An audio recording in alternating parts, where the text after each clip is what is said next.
अस्सलाम वालेकुम dear learners, welcome to acquire English with Irfan.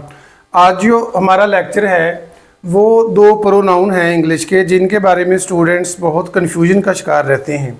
वो क्या है? वो हैं हु वर्सेस हुम। ठीक है, अब सबसे पहले मैं ये बता दूं कि इसकी जो प्रोनाउंसिएशन है WHOM, इसको होम पढ़ा जाता है। जैसे हम घर को होम कहते हैं, तो ये होम नहीं है, इसमें ऊ की साउंड है, ऊ। ये है होम, होम जैसे डबल ओ होता है। ठीक है, अब हम देखते हैं कि ये मैंने एक सेंटेंस लिखा है यहाँ पर, Ahmad saw Ali at the airport. Ahmad ने अली को एयरपोर्ट पर देखा। अब इसमें अहमद जो है ये सब्जेक्ट है और अली जो है यहाँ पर ये ऑब्जेक्ट के तौर पे काम कर रहा है। अब हमने देखना है कि हम अहमद या अली को प्रोनाउन से कैसे रिप्लेस करते हैं। ये दोनों नाउन हैं, तो नाउन की जगह पे हम लगाएंगे प्रोनाउन, जो कि हमें पता है कि लड़के के लिए जो है वो हम ही इस्तेमाल करते हैं। ठीक है, प्रोनाउन सिंगुलर के लिए। अब देखें, Ahmad saw Ali at the airport. Ahmad subject है। अब मैं कहता हूँ he saw Ali at the airport. He जो है ये अहमद की जगह पे इस्तेमाल हुआ है। अहमद नाउन था, नाम किसी चीज़ का, और ये ही प्रोनाउन है। अहमद भी सब्जेक्ट था और ही भी यहाँ पर सब्जेक्ट है। अली जो है वो ऑब्जेक्ट है। अब मैं देखता हूँ कि हमें कोई ऐसा वर्ड चाहिए जो कि ही को भी रिप्लेस कर दे। यानी अहमद की जगह पे हमने ही लगाया, अब ही की जगह पे हम कोई और वर्ड लगाना चाह रहे हैं। अब मैंने यहाँ पर लिखा है कि अली को किसने एयरपोर्ट पर देखा, या किसने अली को एयरपोर्ट पर देखा। अब किसने देखा यानी किस जो है ये एक सब्जेक्ट है कि जिसने अली को देखा है। अब मैं इसको रिप्लेस करता हूँ ही को। हु सा Ali at the airport. Ali को एयरपोर्ट पर किसने देखा। अब ये जो हु है ये जो है ये यहाँ पर सब्जेक्ट प्रोनाउन है, यानी ये सब्जेक्ट कह लें आप इसको। और ये होता है क्वेश्चन के लिए या इंट्रोगेटिव में इस्तेमाल, कोई चीज़ पूछने के लिए कि ये काम कौन करता है या इस तरह। अब हु जो है ये ही या अहमद की जगह पे इस्तेमाल हुआ है, यानी हु जो है ये सब्जेक्ट है। अब एक और एग्जांपल इसकी देखें, who is reading a book. किताब कौन पढ़ रहा है। यहाँ पर भी ही सब्जेक्ट है। अब मैं बताता हूँ इसका आंसर क्या। किताब कौन पढ़ रहा है, she is reading a book. यानी शी भी आ सकता है या ही भी आ सकता है हु की जगह पे। ये जो मैंने नीचे लिखा है ही शी, यानी हु जो है वो ही या शी को रिप्लेस करता है। ठीक है, यानी ही भी सब्जेक्ट है, शी भी सब्जेक्ट है, और इन दोनों की जगह पे हम हु इस्तेमाल कर सकते हैं। ऑन दी अदर हैंड, अब हम देखते हैं कि होम क्या है। यही एग्जांपल दोबारा देखें, Ahmad saw Ali at the airport. Ahmad ने अली को एयरपोर्ट पर देखा। अब दूसरा है Ahmad saw him at the airport. Ahmad ने उसे देखा। ये जो हिम है ये अली की जगह पे आया है, क्योंकि अली भी ऑब्जेक्ट था और यहाँ पर हम ही नहीं लगा सकते, ही सब्जेक्ट है। ठीक है, तो हमें इसकी मफूली हालत चाहिए जिसको हम कहते हैं ऑब्जेक्टिव केस प्रोनाउन का। तो यहाँ पर हमने हिम लगा दिया। अब मैं चाहता हूँ कि हम हिम को भी रिप्लेस करके देखें। अब हिम किससे रिप्लेस होगा, हिम को हम रिप्लेस करेंगे हुम से। अब देखें, Ahmad saw him at the airport. अब मैं यहाँ पे कहता हूँ home did Ahmad saw at the airport. Ahmad ने एयरपोर्ट पर किसको देखा या किसे देखा।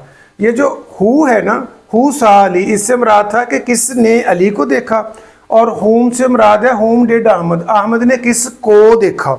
अब ये जो होम है यहाँ पर ये ऑब्जेक्ट है या ऑब्जेक्ट प्रोनाउन है। जैसे अली ऑब्जेक्ट था, इस सेंटेंस में हिम जो है, यहाँ पर हिम जो है ये ऑब्जेक्ट है, और यहाँ पर होम ऑब्जेक्ट आ गया। Home did Ahmad saw at the airport. Ahmad ने एयरपोर्ट पर किसको देखा। अहमद जो है वो देखने वाला है, यानी काम करने वाला। अहमद ने देखा है। अहमद जो है ये वो सब्जेक्ट है, और किसको देखा है, अली को देखा है या हिम को देखा है या होम। होम ये भी इंट्रोगेटिव में इस्तेमाल होता है ज़्यादातर। अब देखें, Ahmad saw him at the airport, यानी whom did Ahmad saw at the airport. Ahmad ने किसको देखा एयरपोर्ट पे, अहमद सा हिम, तो यहाँ पर हिम आ गया है होम वाला। या Ahmad saw Ali at the airport. Home, him जो मैंने ब्लैक में लिखे हैं, और अली ये यहाँ पर ऑब्जेक्ट हैं। अब देखें, अब मैं आपको बताता हूँ कि whom जो है उसका एक और इस्तेमाल किस तरह हम कर सकते हैं एज ए कंजंक्शन या बल्कि रिलेटिव प्रोनाउन के तौर पे। हु भी रिलेटिव प्रोनाउन के तौर पे इस्तेमाल होता है और ये भी। अब देखें कैसे।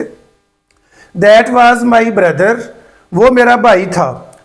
whom Ahmad saw at the airport, जिसको अहमद ने एयरपोर्ट पर देखा वो मेरा भाई था। अब देखने वाला कौन है? अहमद। और देखा किसको है? मेरे भाई को, यानी कह ले अली को। अब मेरा भाई जो है यहाँ पर, उसके लिए मैंने whom इस्तेमाल किया है क्योंकि इस सेंटेंस में माई ब्रदर जो है वो ऑब्जेक्ट है और अहमद जो है वो सब्जेक्ट है यहाँ पर। एक और एग्जांपल देख ले इसकी। whom do you want to talk, तुम किससे बात करना चाहते हो? अब बात कौन करना चाहता है? यू यहाँ पर सब्जेक्ट है और किससे बात करना चाहते हैं? whom, किस से। whom जो है यहाँ पर ये ऑब्जेक्ट के तौर पे इस्तेमाल हुआ है। ये देखें इसका आंसर क्या है। I want to talk to him, मैं उससे बात करना चाहता हूँ। ये यहाँ पर जो उस है ये whom के लिए इस्तेमाल हुआ है। फिर देख ले इस एग्जाम्पल को।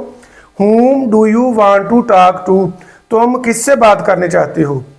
तुम यहाँ पर सब्जेक्ट है, किससे बात करनी है? whom, ये ऑब्जेक्ट है। अब मैंने बता दिया किससे बात करनी है, उससे, तो whom जो है उसकी जगह पर him आ गया। I want to talk to him। अब देखें him और हर जो है, him भी ऑब्जेक्टिव केस है मफूली हालत, और हर जो है ये भी आपको पता है। आई एम टीचिंग हर, मैं उसे पढ़ा रहा हूँ। आई एम टीचिंग हिम, मैं उसे पढ़ा रहा हूँ, लड़की और लड़के के लिए। अब हिम और हर दोनों ऑब्जेक्ट होते हैं मफूल। अब ऑब्जेक्ट को जब हम रिप्लेस करेंगे तो whom से करेंगे। अगर हम सब्जेक्ट जो है यानी ही या शी है उसकी जगह पे who लगाएंगे, ही या शी की जगह पे whom नहीं आ सकता। हिम और हर जो है उसकी जगह पे हम who नहीं लगा सकते। तो ये तो था हमारा मेन डिफरेंस, यानी who और whom जो है ये दोनों ही प्रोनाउन हैं और whom जो है ये ऑब्जेक्ट के तौर पे इस्तेमाल होता है सेंटेंस में, और who जो है ये सब्जेक्ट के तौर पर इस्तेमाल करते हैं हम। Hope all of you have grasped it quite easily. Keep watching my YouTube channel and keep learning. Thank you. In next video I will see you very soon. Till then, Allah Hafiz.